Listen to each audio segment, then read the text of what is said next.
A nuestro gentil auditorio cibernáutico, buenos días en Colombia, buenas tardes en Europa.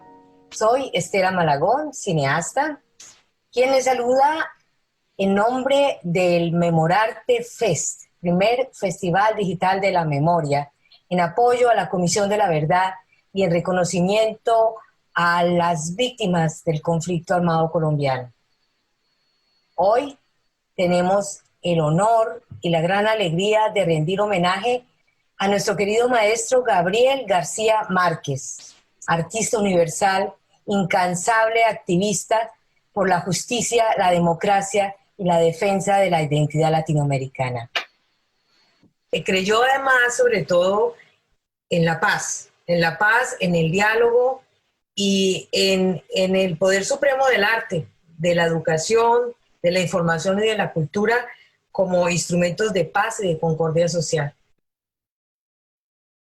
Tenemos aquí con nosotros a un testigo de excepción, a un amigo, a una persona que colaboró y que trabajó en muchas oportunidades, en muy importantes proyectos con Gabo, y es Lisandro Duque, director de cine, fue director de la Escuela Internacional de Cine y trabajó como director de María, que era un proyecto de televisión de Gabo, y como director de la película Milagro en Roma, una de las más bellas películas de la serie de Amores Difíciles, una serie financiada por la televisión española que fue una base económica para la Escuela de Cine en Cuba. Lisandro, querido Lisandro, ¿qué nos dices tú? ¿Por qué Gabo se empeñó en crear una escuela de cine para América Latina y que luego se convierte en una escuela para el tercer mundo? Buenos días y tardes allá. Yo atribuyo esa decisión de Gabo, esa iniciativa, al hecho de que es casi una obviedad el hecho de que Gabo era una guía espiritual, una guía intelectual, una guía humanística para América Latina desde los tiempos en que fue una de las figuras sagradas en vida del llamado boom de la literatura latinoamericana. Ya cuando él asumió eso como un destino, obviamente comenzó a inquietarse por antiguas actividades suyas que se le habían quedado postergadas. Creo que fue muy importante el hecho de que Gabo hubiera cursado 2 años en el Centro Experimental de Roma, en estudios de cine. Después, cuando vino a México, a vivir a México desde Roma, se aplicó a ser guionista, asistente de guión, consultor de guiones. De modo que ahí están esos orígenes, y también hizo algunas películas. Ahí están esos orígenes de su pasión por el cine, que además están respaldados por el hecho de que aquí en Colombia fue crítico de cine del periódico El Espectador. Ya maduro, en sus años posteriores al premio Nobel, Gabo se empeñó en fundar una escuela de cine para el tercer mundo en La Habana. Por eso desde su comienzo tuvo una vocación de convocar estudiantes latinoamericanos, estudiantes africanos y estudiantes asiáticos. Por eso se la llamó la Escuela de los Tres Mundos, aunque con el tiempo ha pasado a ser una escuela de los 5 mundos. Después, en esa inevitable tarea de gestionar recursos económicos para esa naciente escuela internacional, García Márquez participó en varios proyectos, animó varios proyectos junto a la televisión española para ceder los recursos de sus obras, los derechos de sus obras, cederlos a esa naciente fundación y escuela de cine que requería de recursos internacionales, porque se proponía tener profesorado internacional y alumnado internacional, aunque Cuba también aportaba lo propio, que eran las instalaciones, los servicios, etc. Yo diría que había una seducción de Gabo por el oficio que había desempeñado o que había estudiado en sus años mozos, tanto en Roma como en México, pero también había una búsqueda, unas luces largas apuntando hacia la conveniencia de que América Latina fortaleciera su cinematografía y la universalizara. Creo que es importante destacar, yo lo hago, Estelita Malagón fue alumna de la primera generación de ingresados a la Escuela de Cine de San Antonio de los Baños, en donde concluyó su carrera unos años después. Y fue una persona que como profesional del guión contó siempre con la admiración de García Márquez, hasta el punto de que formó parte de su taller de guiones e hizo una adaptación de Edipo Rey para Colombia que se llamó Edipo Alcalde y que después se convirtió en una película colombiana.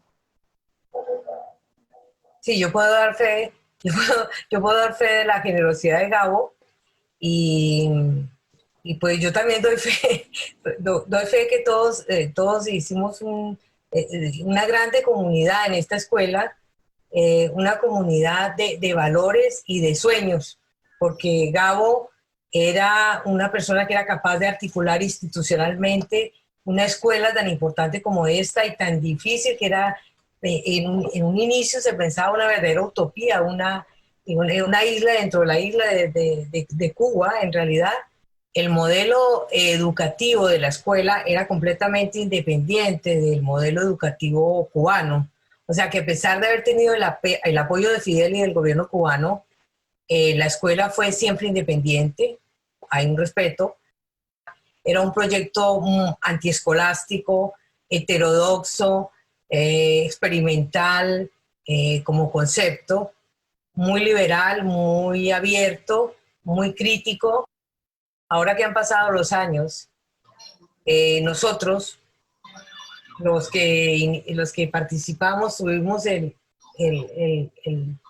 la suerte de participar en ese grande proyecto de la Escuela de Cine, y para no hablar de la Escuela de Periodismo y de todos los demás empeños institucionales que logró Gabo llevar a término, reconocemos ese aspecto como profético de Gabo sobre la importancia del cine latinoamericano, porque el mundo que había reconocido la literatura latinoamericana no va a ser el mismo del futuro, que es hoy el segundo milenio, y él anticipó la importancia de tener una industria audiovisual y una imagen identitaria para hacer reconocer una cultura y una historia, la de América Latina frente al mundo, ¿no? Nosotros somos fe del grande corazón y de la grande visión de Gabo y su proyecto social y humanístico, y realmente esto fue como muy típico de Gabo, el hecho de haber logrado unos espacios de gran apertura para Cuba, como lo hizo cuando actuaba en esa diplomacia secreta, cuando hizo como mediador para los presos políticos. Eso tú conoces muy bien, todas esas aventuras de Gabo como mediador siempre, como amigo de tanta gente de diversa ideología, incluso en ámbito latinoamericano, en Colombia. Mientras se entrevistaba con los comandantes guerrilleros, también se entrevistaba con los presidentes conservadores. Es una personalidad compleja, Gabo, un personaje único, original y digamos con un gran empeño de hacer dialogar partes en conflicto, ¿no? De eso tienes tú miles de historias. ¿Por qué no nos compartes? ¿Por qué no nos das tu testimonio?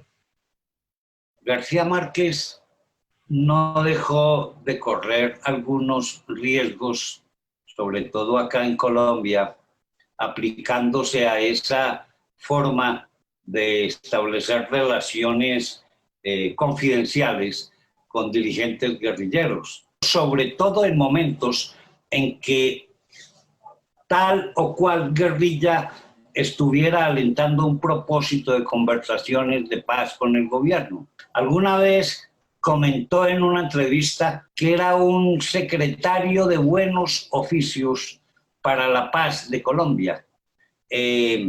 Pero igualmente Gabo no se limitó a proceder internacional o nacionalmente en lo relativo al horizonte posible de un acuerdo de paz en Colombia, sino que también fue muy orgánico, muy protagonista, aunque manteniendo un perfil muy bajo, por ejemplo, en las conversaciones del gobierno de Carter con el gobierno de Omar Torrijos en Panamá para la recuperación para Panamá del Canal de Panamá.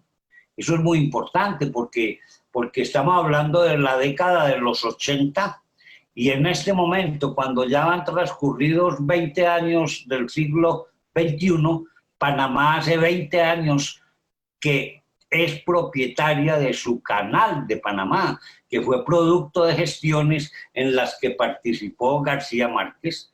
También tuvo una figuración importante y se ocupaba de coordinarlos a ellos con sus buenos oficios. Gabo, Carlos Andrés Pérez de Venezuela y Alfonso López Michelsen de Colombia, incluso siendo ya expresidentes ambos. Entonces, el Canal de Panamá le debe una cuota de su posesión por parte del país que es su propietario, que es la propia Panamá. Una cuota de esa tenencia actual se la debe a García Márquez. Pero además hay anécdotas muy interesantes de ese proceso. Gabo contaba en una crónica que alguna vez en una misión, en un viaje a una reunión con el presidente Carter en Estados Unidos, en la Casa Blanca o no sé si en su granja de Georgia, Torrijos le pidió a Gabo que lo acompañara a Panamá. Gabo no tenía visa y Torrijos lo disfrazó de oficial, de ministro de algún sector de las Fuerzas Armadas de Panamá y lo involucró en esa comitiva. De modo que esto tiene una parte de picaresca, de pintoresquismo muy propio de las figuras que estaban involucradas en esas búsquedas de la tenencia del Canal de Panamá para su propio país. Yo creo que es importante aludir también a otro tipo de diplomacia que cumplía García Márquez y de la que dejó constancia en artículos que escribía en diversos periódicos del mundo. Por ejemplo, la diplomacia secreta que hizo para el gobierno cubano frente al gobierno de Clinton para distensionar la crisis de los balseros cubanos en 1994, que hubo una oleada de balseros muy alta. Eso se estaba volviendo un problema serio, más para Estados Unidos que para Cuba, ¿no? Porque a Estados Unidos era que llegaba. Y Gabo organizó una reunión, movió hilos de distinto orden con sus amigos, y uno de ellos era el gran escritor americano, novelista William Styron. que tenía una finca en la isla frente a Rhode Island, y allí se organizó una reunión confidencial entre Clinton, la señora Hillary Clinton también, el presidente Clinton, Carlos Fuentes, William Styron y García Márquez. Ahí se cumplieron ceremonias, digamos, conversaciones de diplomacia secreta, de la que Gabo era portador frente a Clinton. Estelita, yo creo que sería injusto no recordar dos actividades de García Márquez con las que fue muy sistemático, que son las siguientes: de solidaridad. Que él fue el autor, producto de su gestión y de su paciencia, de dejar libre a Valladares, porque estaba preso en Cuba. Valladares después, en sus editoriales en el Miami Herald, en sus alocuciones por Radio Martí, decía horrores de García Márquez. Fue muy ingrato. Pues él lo vaticinó en el discurso del Nobel, el famoso discurso Nobel, donde encontramos todo su ideario realmente. Él vaticinó esto, que todo el accionar y todo el empeño seguramente no iba a ser reconocido. Era algo que lo sentía como un deber, pero que no iba a ser siempre comprendido. Yo creo que es importante dejar una constancia de que la música que no puedo evitar que se cuele desde la calle, aunque yo estoy en un 10º piso, los grupos de músicos, los mariachis, se vienen, desde que hay pandemia, se van por las calles de Bogotá cantando rancheras y pidiendo alguna contribución. Por eso seguramente ustedes puedan escuchar un poquitico de ranchera, que felizmente es ranchera, y estamos hablando de García Márquez, que era un cantante de rancheras también, ¿no? De bolero, es la música que se cuela por las ventanas en América Latina. Esa alegría estaba presente en su obra, esa alegría estaba presente en su personalidad. Y eso creo que transmitía ese amor por la vida, Gabo, que yo creo que inspiró a todas las personas que trabajaron con él, y creo que dejó a toda América Latina una señal de vida que es además de esperanza.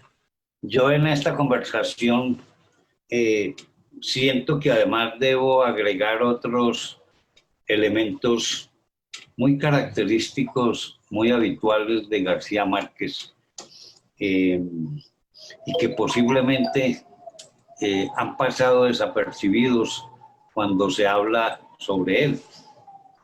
Por ejemplo, el hecho de que García Márquez, unas 35 películas que se hicieron basadas en obras de él, nunca, jamás se expresó con descortesía sobre ningún director. Él no leía críticas adversas. Hasta el final se llevó sus secretos acerca de lo que pensaba de las distintas películas que se habían hecho sobre sus obras, ¿no? Igualmente, y esto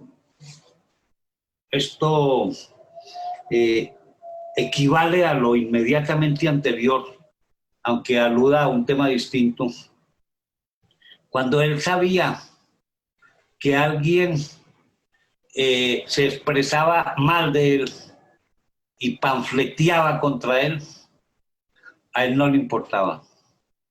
Guardaba silencio. Él era enemigo del chisme, de la conjetura, del panfleto personal a propósito de cualquier persona, fuera o no fuera amigo suyo. ¿Sabes? A propósito de lo que estás diciendo, de la manera como él se comportaba con las demás personas, lo que yo más admiraba era la posibilidad de respetar las diferentes ideologías. las diferentes personalidades.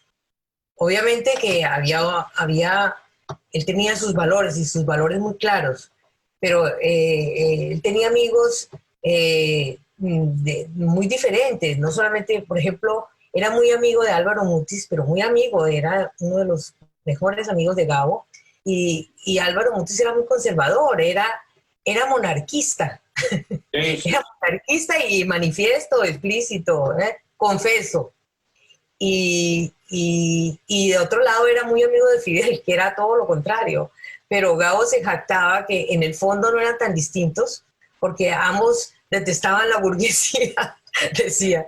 Eh, Gabo era un personaje de una calidad humana que, bueno, las personas que tuvimos en algún momento la oportunidad de trabajar con él, o de estar cerca de alguno de sus proyectos, pues era la cosa que más nos conmovía. Era una persona eh, de una gran sencillez y de una grande creencia en los seres humanos. Eso yo creo que fue personalmente la gran lección que a mí me dejó.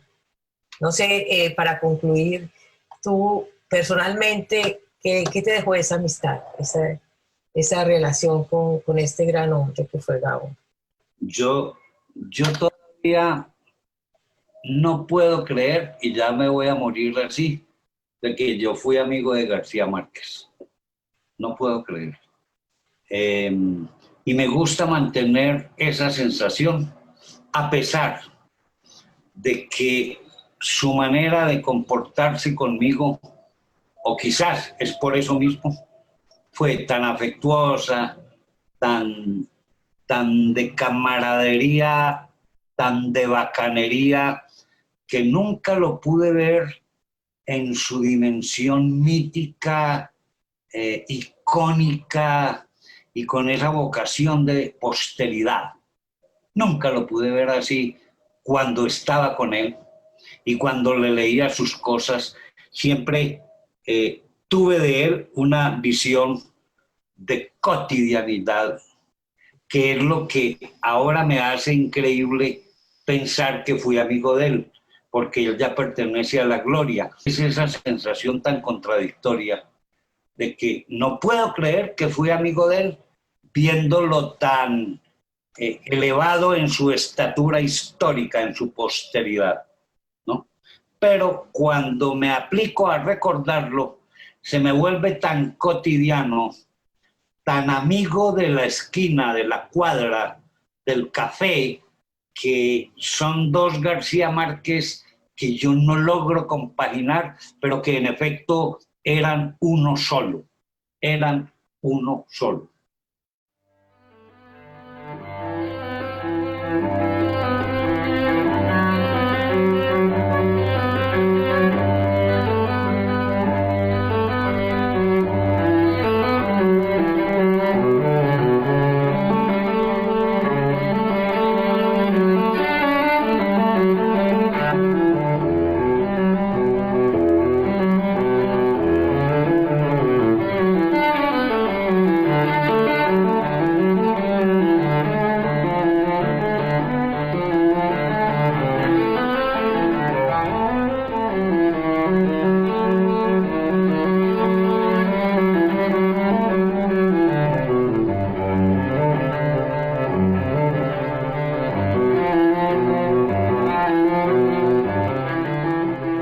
Gabo, ¿cómo vivió el exilio? ¿Cuenta eso? Bueno, efectivamente, la primera vez que sale Gabo como exilado, sale como exilado forzado, porque después de que él publicó el relato de un náufrago, se descubre un escándalo político. Era la dictadura de Rojas Pinilla, y se descubre que el accidente por el cual el náufrago quedó en el mar abierto fue un accidente de responsabilidad política del Estado. Eran unos explosivos, me parece. No, no, era contrabando que traía la Armada de San Andrés. Ese barco venía lleno de licuadoras. En esa época no había televisores. Sí. aires acondicionados, y ese sobrepeso fue lo que produjo el hundimiento. El accidente. Entonces él tuvo prácticamente que salir como corresponsal del Espectador, sale para Italia porque quería estudiar cine efectivamente, y se había enamorado un poco del neorrealismo italiano desde el inicio, pero también sale un poco forzado por esa circunstancia. Y efectivamente, después ocurrió que la dictadura cerró el periódico. Él ya estaba en París, estaba escribiendo el coronel no tiene quien le escriba, precisamente, y se inspira en parte también a su propia situación, porque él se quedó en la miseria absoluta porque el Espectador estaba cerrado, ya no le podía enviar el dinero como corresponsal. Entonces... Entonces ese fue el primer exilio de él. Después entonces él se va para Venezuela, empieza a trabajar con Plinio Puleyo, etcétera, y se casa, y viene la Revolución Cubana, y él se va a trabajar con Prensa Latina. Tiene una diferencia allí con los personajes del Partido Comunista, y él se había ido como corresponsal a Nueva York, y allá pues prácticamente lo echaron de la Prensa Latina, y él se va para México y hace ese viaje maravilloso desde México hasta atraviesa los Estados Unidos con su hijo Rodrigo y con Mercedes, y emocionado porque descubre que el mundo de su autor favorito, que era William Faulkner, la geografía era una geografía prácticamente muy, muy cerca a la geografía caribeña, al mundo que a él le tocó vivir, de las grandes multinacionales, de la banana, etcétera. Era un mundo muy parecido, y por eso él se sentía tan identificado era una de las causas, obviamente, con la obra de Faulkner. Llega a México y encuentra a sus amigos, escritores que estaban experimentando con el cine, es algo que ya contó también Lisandro. Entonces empieza a hacer guiones, y él ya había estudiado efectivamente de manera bastante informal en el Centro Experimental de Cinematografía de Roma, y bueno, tiene todas estas aventuras con el cine. Y después entonces en el año 67 escribe Cien años de soledad, y ya después esto lo consagra el mundo entero como uno de los más grandes escritores, hasta el 82 que recibe el premio Nobel, y es cuando más se empeña como ciudadano del mundo, siempre pensando que el arte era era un instrumento de redención social y de redención para la América Latina, porque era constituyente de identidad. Y bueno, ahí vinimos todos después en la escuela, y las películas y la historia del cine latinoamericano está señalada por esta escuela, y bueno, ahí seguimos, ahí estamos. Estelita, creo que es importante hablar de otro exilio que tuvo estando aquí en Colombia. Ya era premio Nobel. Sí. Ya era premio Nobel. Y en el gobierno de no era premio Nobel todavía. En el gobierno de Turbay Ayala, en el año 79, recibió mensajes de que lo iban a detener, a coger preso por considerarlo un guerrillero del M-19. Entonces a él le tocó repentinamente exiliarse en la Embajada de México con su mujer Mercedes. Salió de la casa con muy buenos reflejos, lo recogieron en un carro y se exilió en México en un momento en el que si se hubiera quedado acá, que era su pretensión. Gabo había regresado a Colombia con la idea de quedarse a vivir acá, porque había fundado revistas, noticieros de televisión, etc. Pero le tocó dejar inconclusos esos proyectos por irse de emergencia a México exiliado. Es cierto, fue un exiliado político verdadero. Creo que él vuelve después del gobierno de Belisario, vuelve a vivir en Cartagena. Sí, sí, sí. Mucho tiempo después, sí, realmente. Vuelve a vivir en Colombia. Él volvió a Colombia. Escribió esa bellísima historia de El amor y otros demonios, que él siempre dijo que él necesitaba venir al trópico para volver a recordar las historias que tenía que escribir. Creo que siempre es el drama del exilio, ¿no? Porque la patria es siempre la raíz, es el origen y es la salvia. Bueno, finalmente llegamos al final. Tuvimos hasta sobremesa especial sobre el exilio y les agradecemos muchísimo su compañía. Esperamos que lo continúen a acompañarnos hasta el 31 de octubre, cada día con un evento especial, porque este festival está hecho de sus testimonios y de los sueños de todos. Gracias.